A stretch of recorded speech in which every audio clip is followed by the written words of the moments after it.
Eu penso assim, irmãos, que a nossa vida, a gente deve considerá-la como uma caminhada, não é? A Bíblia trata a nossa vida assim, como uma jornada, como uma caminhada. A gente precisa enxergá-la assim. A gente está andando. De acordo com Jesus, a gente está indo na direção da casa do nosso Pai. A vida, e toda a vida aqui, ela pode ser resumida como uma caminhada na direção de Deus, na direção do Pai.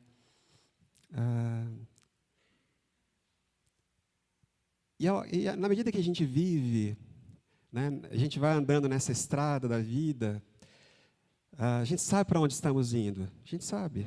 Estamos indo na direção das recâmaras do nosso amado Deus, nosso Pai glorioso, nosso Senhor Jesus. Estamos indo na direção dele, para isso que fomos despertados do nosso sono, da morte e do pecado. Foi para isso. Caminhamos na direção do Senhor.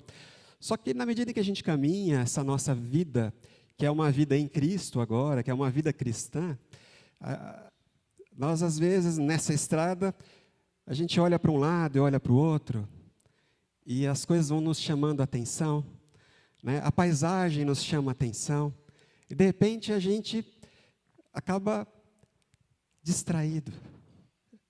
A gente olha para um lado, olha para o outro, e acha bonito aquilo que está acontecendo, e por alguns momentos a gente esquece para onde estamos indo, né? De onde viemos e para onde estamos indo. Às vezes a gente, por alguns momentos a gente esquece disso. São tantos outdoors, né, na estrada, são tantos sons e barulhos e vozes que disputam a nossa atenção a todo momento. E como a gente se distrai. Não é verdade? E nós aqui, no nosso século, nesse nosso tempo, a gente tem muito com que nos distrairmos. A gente vive na era do entretenimento, não é? A gente corre atrás das coisas para passar o tempo, a gente quer passar o tempo. E coisas agradáveis para a gente passar o tempo. E quando a gente pensa assim, que a gente vai passar o tempo, a gente não percebe que nós estamos trilhando uma jornada, não é verdade? E que o tempo é valiosíssimo. Esse tempo é muito importante. Ele é precioso, cada respiração, cada uma delas. Cada manhã que a gente abre os olhos lá na cama, tudo é muito valioso. E a todo momento nós somos levados a nos distrairmos. De repente, irmãos, isso é muito comum, isso acontece comigo, né? É uma palavra para mim. Isso acontece comigo. Às vezes a gente fica tão entretido, tão distraído com as coisas que estão acontecendo aqui.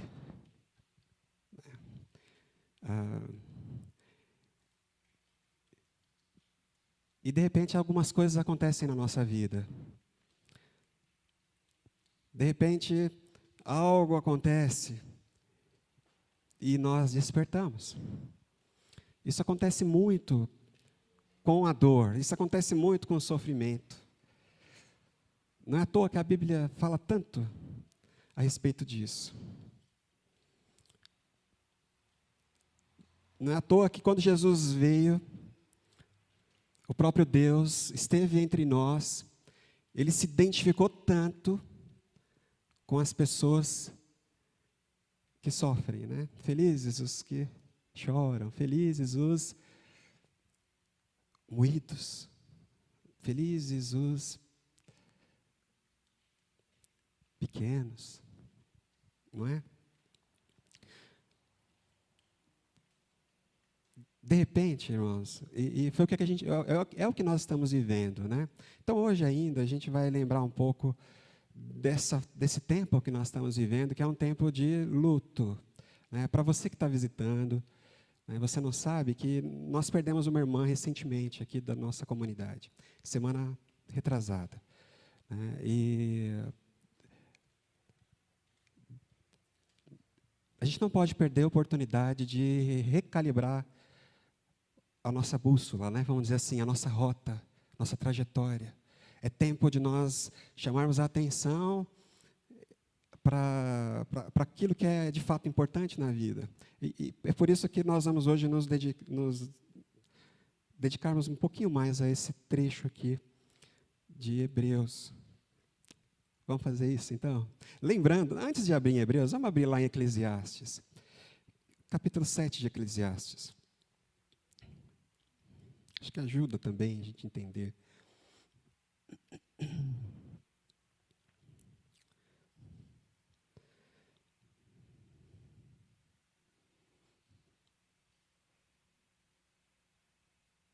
Existem, irmãos, 3 formas da gente lidar com a morte. A gente lida com ela de 3 formas diferentes, né? A primeira delas a gente nega, né? A gente nega. Normalmente é assim que a gente age. A gente não quer falar dela, a gente foge, a gente muda de assunto, a gente bate na madeira, a gente sente aquele arrepio, então a gente nem pensa no assunto. A gente começa assim. A gente evita, a gente foge, a gente nega. Mas isso não dura muito tempo, porque cedo ou tarde a gente está de frente com ela. Cedo ou tarde a gente se dá naquela situação irremediável, como dizia lá o Chicó, não é verdade? Cedo ou tarde a gente está de frente com ela. E aí a gente muda de atitude, né? Porque ela impõe a nós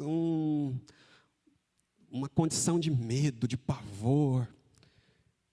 Né? E a gente muda, então, de atitude em relação a ela e começa a olhar para a vida com um ar muito pessimista e muito negativo. Tem gente que fica assim, mais maduro, olha para a vida e fala, não tem nada aqui, vou morrer mesmo, comamos e bebamos, porque amanhã a gente vai morrer. E pronto. E aí passa, como o autor de Eclesiastes mesmo disse, a não ter mais prazer nos dias. E tem a terceira forma de encarar a vida, que é a nossa forma de enxergar. É a via dos que creem em Jesus Cristo. É a forma dos que creem em Jesus olham para a morte. Né? E, irmãos, a gente precisa refletir sobre isso. Nesse tempo, nesse momento em que a gente ouve tanto a respeito do secularismo, a gente ouve tanto a respeito do materialismo, né? A gente fica tanto apegado a tantas coisas, investe a nossa vida em tantas coisas, deposita a nossa vida em tantas coisas passageiras. Então nós precisamos, irmãos, refletir sobre a vida. Né? E o autor aqui de Eclesiastes, ele fala algumas coisas, ele faz 3 comparações.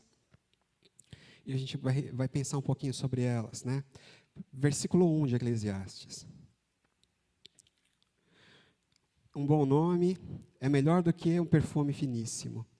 E o dia da morte é melhor do que o dia do nascimento. É uma primeira comparação, irmãos. O que vocês acham disso? Ele fala assim, o dia da morte é melhor que o dia do nascimento. É difícil aceitar isso? Entender isso? Sim ou não? Não é não, Pamela? Não é difícil. Você ouvir, e eu estou aqui falando para você, e você está aí respirando, você está vivo, e eu dizer para você que o dia da sua morte é melhor, e vai ser melhor do que o dia do seu nascimento.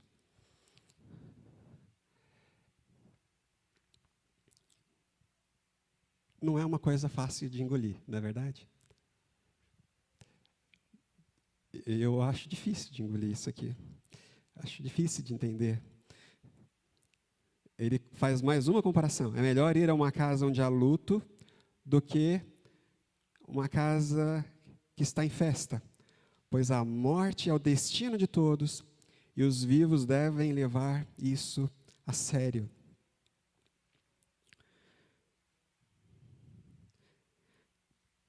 Segunda comparação. É melhor estar numa casa onde há luto do que numa casa onde há festa. Então, talvez você que pensou assim, poxa, eu devia estar numa outra igreja agora, ouvindo uma mensagem mais alegre, mais feliz. Então, uma palavra para você. De repente, nós estamos aqui, sim, ainda em luto, e você está no lugar certo. Você está no lugar ideal. É melhor você estar aqui do que hoje numa grande festa. Ou numa igreja muito alegre. Nós estamos alegres em Jesus, é claro. E depois ele faz mais uma terceira comparação. A tristeza é melhor do que o riso, porque o rosto triste faz melhor o coração. Terceira comparação.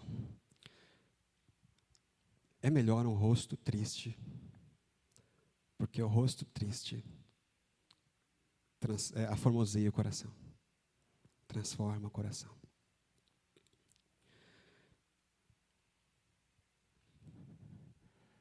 Faz sentido isso aqui, não faz?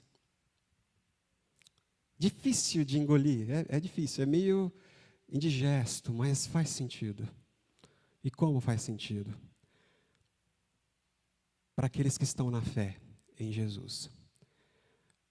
Para aqueles que entendem a vida, conforme nós vimos na semana passada, que olham e enxergam essa vida como o Jonathan Edwards dizia, uma via peregrina, como um caminho a ser trilhado.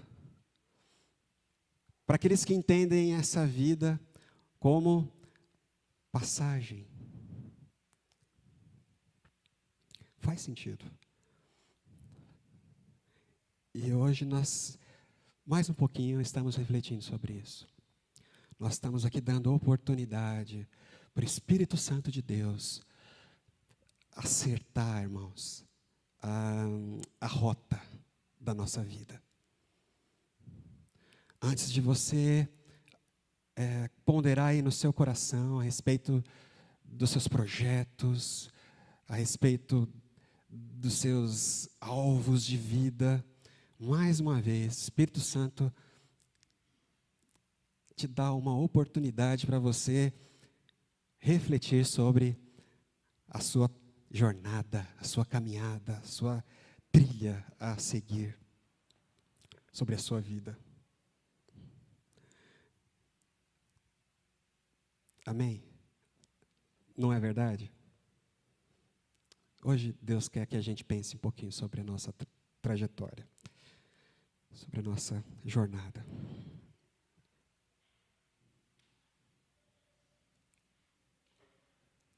A Bíblia, de modo geral, ela mostra que a morte nos define melhor do que qualquer outra experiência humana. Ela fala muito melhor acerca de quem nós somos. Quando nós nascemos, a gente nasce solto, não é verdade? Parece que não tem ninguém por nós. Temos, às vezes, a mãe, a família, mas, de repente, a gente percebe, estamos sozinhos, estamos soltos, estamos vivendo.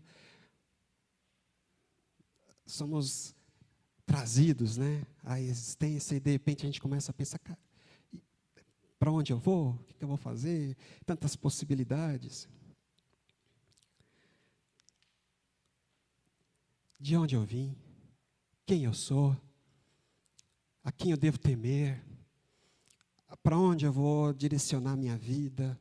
Todas essas questões na cabeça, essas perguntas, esses dilemas que precisam ser respondidos e decididos. Quem somos? De onde nós viemos, né?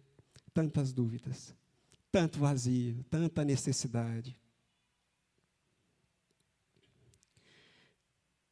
Graças a Deus pela morte. Graças a Deus. Porque essa situação não será perpetuada. Graças a Deus, porque Deus disse para Adão, né, o dia que você pecar, você vai morrer. O dia que você pecar, você vai morrer. Ou você vive em mim, Você foi criado para viver em mim. Se você não viver em mim, você vai morrer. E aí o homem peca. E aí ele morre instantaneamente? Sim. Né? Ele começa morrendo. Sabe o computador que você desliga da tomada? Ou o celular que você tira da tomada e ele tem aquela carga de bateria. E a gente sabe que aquela bateria tem tempo para expirar. Contagem regressiva. A vida é assim. Deus falou: vocês dependem de mim. Vocês dependem de mim. A Patrícia disse, né? Sem mim nada vocês podem fazer. Nem respirar, e nem viver, e nem contar um dia depois do outro. Sem mim vocês não fazem nada.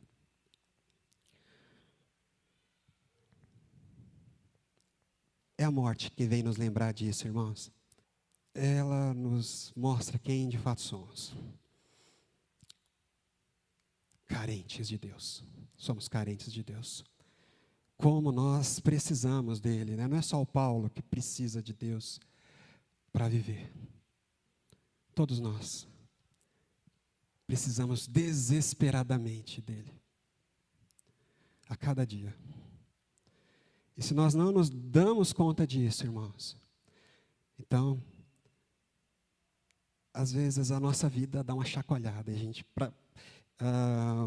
O C.S. Lewis ele diz que o sofrimento é o megafone de Deus. Eu já percebi isso. De repente, eu acordo e falo, como eu preciso de Deus. Como eu necessito dele. Assim como eu preciso do ar para respirar. Como eu necessito, como eu dependo, como eu preciso desesperadamente do sustento, da presença e do contato com Ele. Como eu preciso que Ele me mostre de fato quem eu sou. De fato, que situação é essa na qual nós vivemos? Quem somos de verdade? Não é verdade? E ele também fala da tristeza. Tristeza é melhor do que... O rosto triste é melhor, né? O rosto triste é melhor. E a gente lembra do Deus que, segundo o profeta Isaías, veio sofrer. Veio para padecer, irmãos. Vocês lembram lá do Filipe? Filipe, o apóstolo, que era discípulo. Filipe e o Tomé, os dois. Eles tiveram muita dificuldade mais o Tomé, né, para acreditar que Jesus tinha de fato vencido a morte. Tinha voltado lá do Hades, né? Terceiro dia, ressuscitado. E Filipe teve dificuldade, mas como é que eu vou saber que é ele mesmo, se é ele mesmo? Como eu posso identificá-lo? Pode ser que ele seja um fantasma, ou uma outra criatura, ou uma pessoa que está se aproveitando da situação, um mentiroso. Como é que eu vou saber se é ele mesmo? O que Jesus fez, irmãos? Ele levantou a veste e falou: olha aqui, olha a minha cicatriz, olha a marca do meu sofrimento. É assim que você vai saber, Tomé, que sou eu. O próprio Deus, que veio para ser ferido. O profeta Isaías, ele enxergou o Messias na figura do servo que sofre. Não é verdade? Os judeus tiveram muita dificuldade para entender isso. Qual era a face do Messias? É a face do Deus que vem não para viver,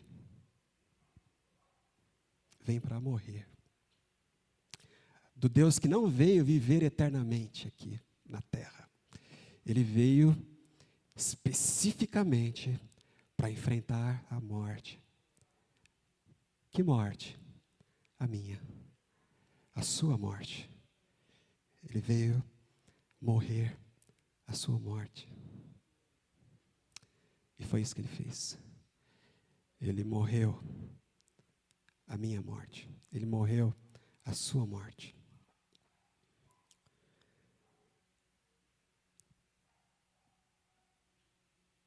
Ele dizia, chorem com os que choram. Ele dizia, no mundo, esse mundo, vocês vão ter aflições. Mas não temam, porque eu venci esse mundo. Ele não diz, não temam, porque vocês não vão ter aflições. Não é verdade? Ele fala, eu sofri na pele. E é isso que o autor de Hebreus, né, a carta aos Hebreus toda, ela fala disso. Jesus como sumo sacerdote que tudo padeceu, que em tudo se identificou conosco, que se identificou conosco na dor.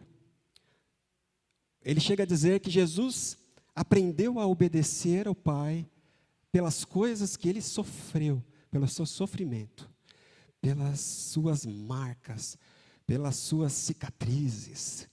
E é por meio delas, irmãos, que nós nos identificamos com o nosso Criador. O Deus que veio morrer, a minha morte, a sua morte. O Deus que veio sofrer, o teu sofrimento, o meu sofrimento.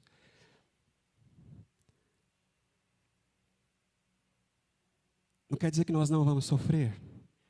Não quer dizer que nós não vamos passar pela morte.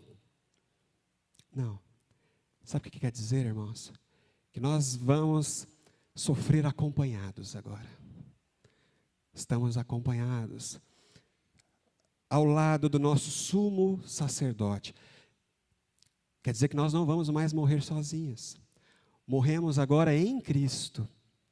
O Paulo fala dos mortos em Cristo. Aqueles que morreram em Cristo, agora estão acompanhados.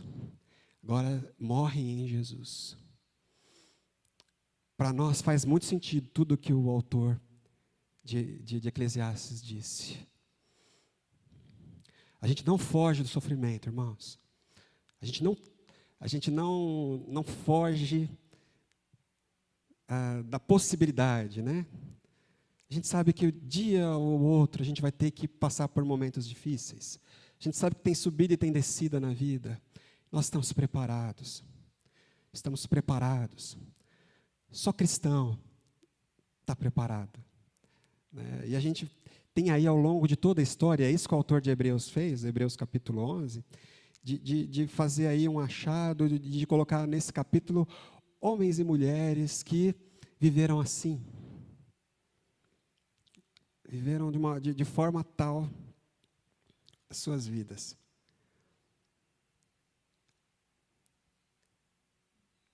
Não viveram conforme a vista dos seus olhos. Não viveram conforme as circunstâncias e as situações. Por pior que fossem as situações, eles viveram pela vista dos seus outros olhos, que são os olhos da fé. Foram guiados para a casa do Pai, guiados para a presença de Deus. Eles entenderam que essa vida toda, ela tem essa perspectiva dupla, Ela precisa ser vista assim de uma forma dupla. A gente está com os pés aqui, mas os nossos olhos precisam estar lá. Os nossos olhos precisam estar lá. Onde? Em Jesus. Quando nós olhamos e quando nós estamos com os olhos fixos em Jesus, Jesus falou: eu sou o caminho para o Pai. Ninguém sabe chegar na casa do Pai. Eu sou o caminho para lá. Eu sou o caminho para... Quem crer em mim tem a vida eterna.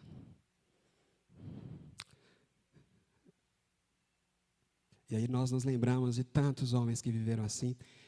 Vocês já ouviram falar de Policarpo? Quem já ouviu falar de Policarpo? Foi bispo de Esmirna, lá no século... Ele foi discípulo de João, o apóstolo. Ele é contado entre um dos pais da igreja. Ele, como muitos, enfrentaram o martírio, né, lá no segundo século, no meio do segundo século. Policarpo, ele enfrentou a morte, assim como Inácio de Antioquia, que foi devorado pelas feras. Eles eram amigos, né, e chegou a hora de Policarpo, e Policarpo, então, as pessoas que testemunharam aquele senhor já caminhando na direção da morte, eles diziam que ele tinha a figura de um cordeiro. Figura de um cordeiro. Ele podia ter fugido, ele não fugiu. Ele falou: não, eu vou enfrentar como um cordeiro. Dizer que ele tinha os olhos fixos em Jesus é o mesmo tipo de testemunho a respeito de Estevão. Viveu com os olhos fixos em Jesus. E na hora do martírio,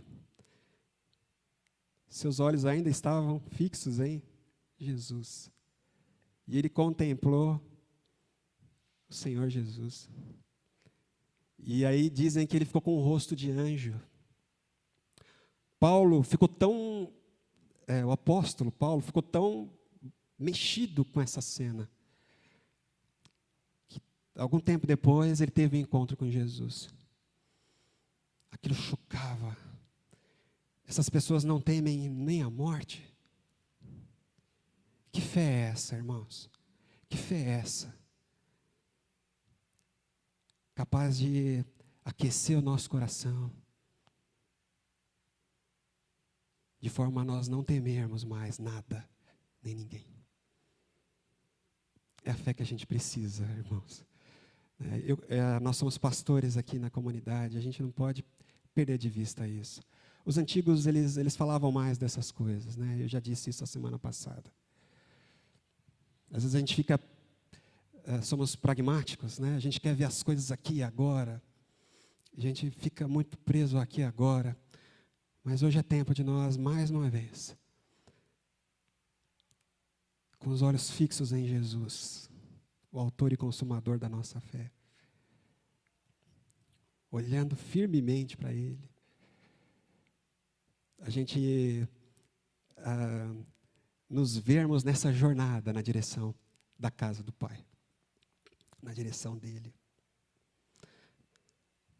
A Bíblia fala muito de amor, não fala? A irmã Iraci veio aqui falar da Nice, né? Diz ela que você não vai, né, Nice? Porque você é amada, sua família é amada. A Elke não foi, né, Elke? Não foi. Porque o amor, irmãos, o amor, ele necessita... O ponto mais alto do amor é o encontro. Não é verdade? É o estar junto, é o abraço. Não existe amor sem a necessidade do encontro, o desejo do encontro. Não existe amor sem desejo de encontro, irmãos. Como é que eu digo que amo se não desejo encontrá-lo, o meu amado? Não é verdade?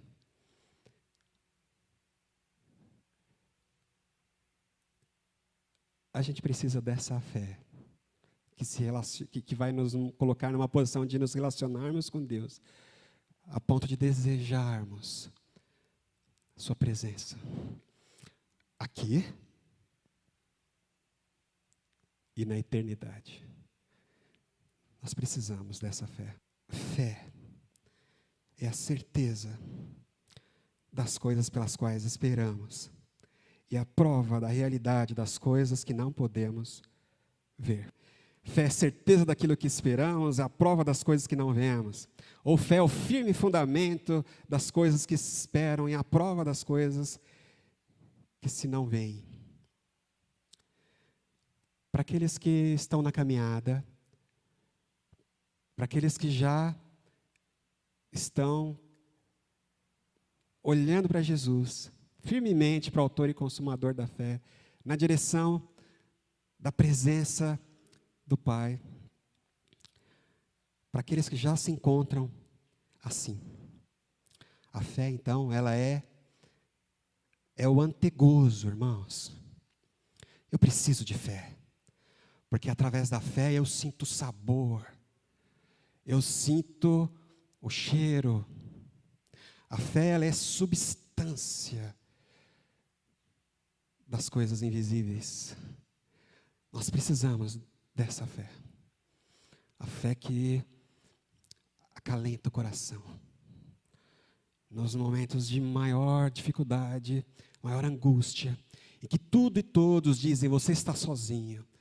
Você está sozinho, você vai sofrer sozinho.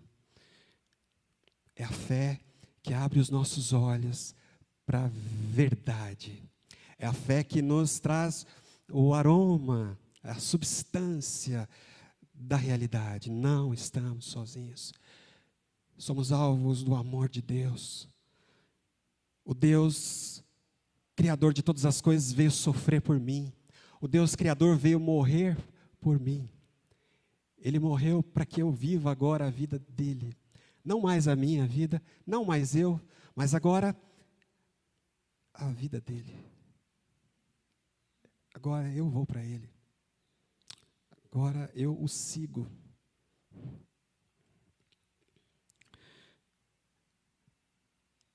Depois ele continua dizendo, pois foi por meio dessa fé que os antigos receberam bom testemunho.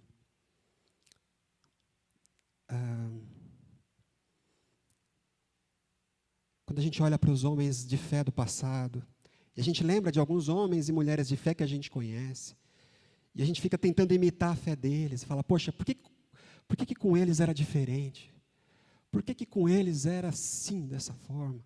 Por que o mar vermelho abriu?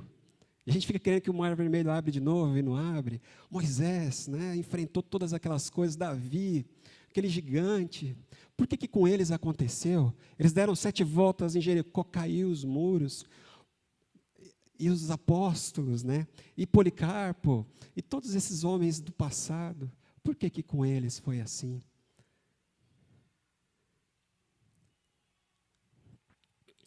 Foi por causa dessa fé, irmãos.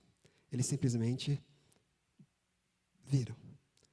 A fé, ela dá a substância que a gente precisa para apalpar, né?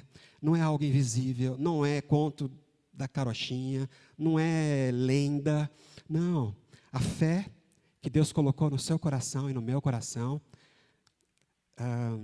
que é não é sexto sentido, porque é um sentido que está ligado a todos os outros, né? É o sentido máximo da humanidade, essa capacidade de crer, de se relacionar com Deus. O homem tem espírito que se relaciona com Deus. A fé, irmãos, ela é uma habilidade que Deus nos deu. E através dela a gente toca o Senhor. Através dela nós podemos enxergá-lo. Os homens do passado simplesmente viram, simplesmente provaram. Né? E ele vai dizer tanto isso. Eles viram o invisível. Eles perceberam. O que eles perceberam? No versículo 3, né?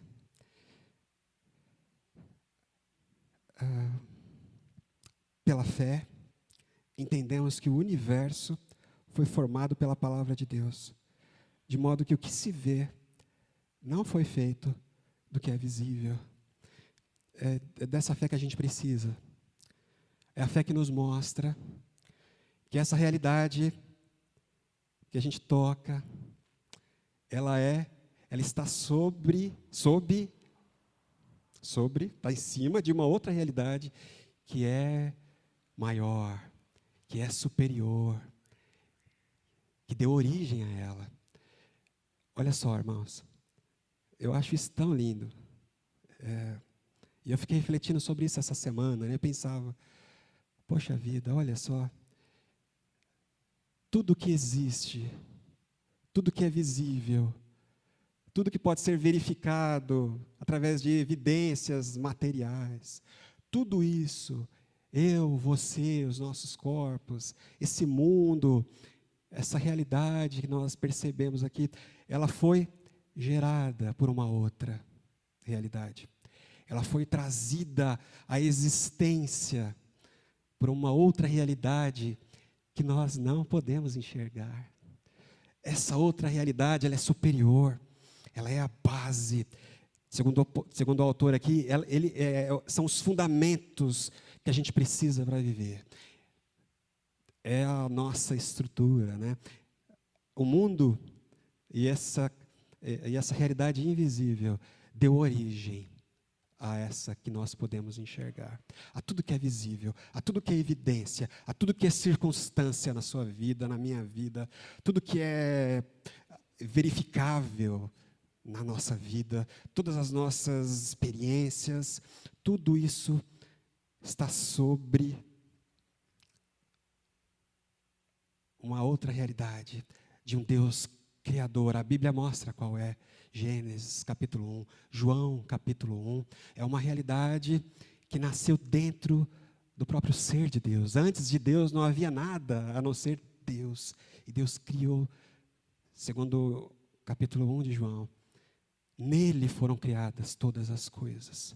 Tudo que se vê, tudo que hoje pode ser verificado, foi criado nele, em Jesus. No Verbo. O Verbo de Deus. Pela fé, eu enxergo isso. Pela fé, eu enxergo que eu estou na jornada. Pela fé, eu enxergo que sou peregrino nessa terra. Pela fé, eu enxergo que nem a morte e nem a vida vão poder me separar do amor de Deus. Nem as maiores profundidades vão me separar do amor de Deus, que está em Cristo Jesus. Pela fé, os meus olhos estão fixos, né, nessa verdade. Meu coração está em paz.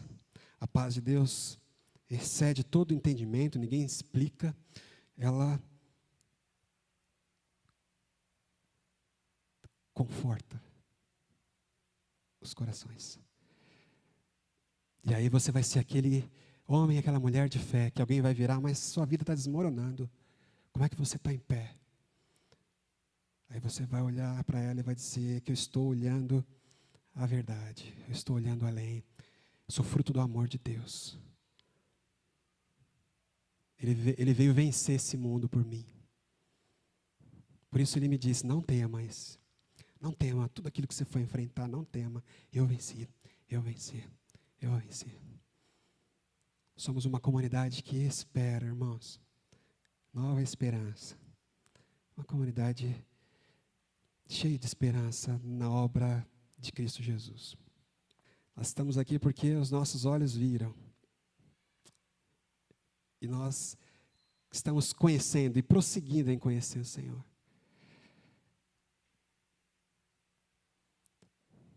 Amém, irmãos? Você que está aqui hoje, você precisa dessa fé.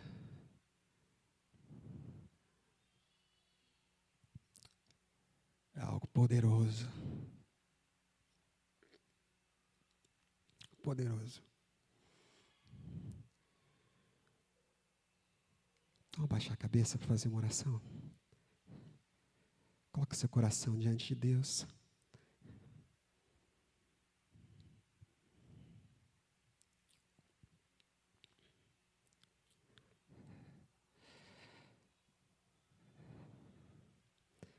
Assim como os discípulos lá no mar da Galileia, naquele momento em que eles estavam ali em cima daquele mar, revoltado, aquela tempestade, Eles clamaram: aumenta-nos a fé. Porque eles temeram os ventos, eles temeram as tempestades, eles temeram as águas, revoltas. Eles estavam apavorados. E eles disseram: Jesus, Senhor, Mestre, estamos morrendo, estamos apavorados, estamos com medo. Aí Jesus olhou para eles e disse: o que falta a vocês é fé. O que falta a vocês é essa capacidade de ver, de se verem amparados, de se verem alvos do amor de Deus, de se verem totalmente envolvidos na soberania do Pai. Então pede para o nosso Senhor também. É o que eu estou fazendo, o que eu vou fazer. Nós precisamos, Pai, dessa fé.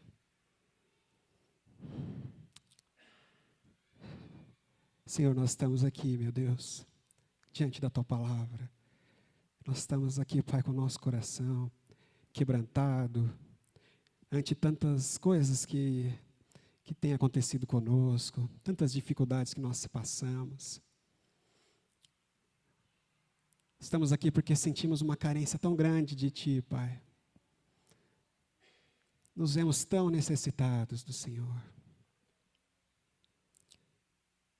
Estamos aqui porque sabemos que sem Ti não podemos fazer nada. Por isso, essa é a nossa oração agora, Pai. Abre os nossos olhos, de forma que nós possamos contemplá-lo. É o que nós pedimos, Deus. De forma que os nossos olhos Te vejam. E que jamais o percam de vista, Pai. Que os nossos olhos estejam fixos em Ti. Que nós nos livremos de todo embaraço e do pecado que nos assedia e corramos essa carreira que nos está proposta.